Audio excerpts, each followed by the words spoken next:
So as y'all have seen, everyone quotes the fathers until the fathers don't say what they want. So today, let's look at what the actual early church did with these same passages the Orthodox use for invocation.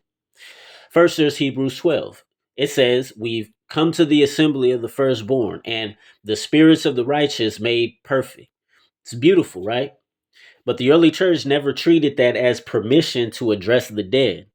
Cyril of Jerusalem, Chrysostom, Athanasius, when they preached this text, they used it to encourage perseverance, not prayer to dead saints.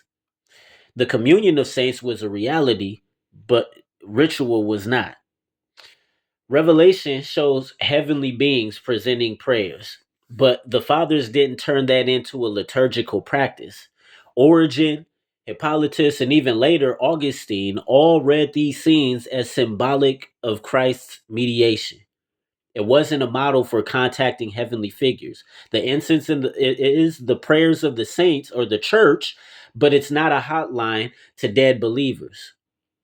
The Orthodox appeal to the Transfiguration, the rich man and Lazarus, and the parable of Abraham, but the early church didn't use any of these to justify invocation.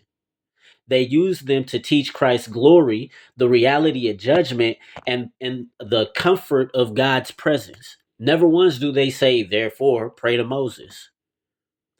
And here's the key. For the first 3 centuries, the church's prayer life was radically Christ centered. Their worship was simple. It was scripture saturated and aimed upward, not sideways. Intercession flowed from the living body of believers, not the dead. So when we ask, what did the early church do with these texts? The answer is simple. They honored the saints, but they prayed to God alone.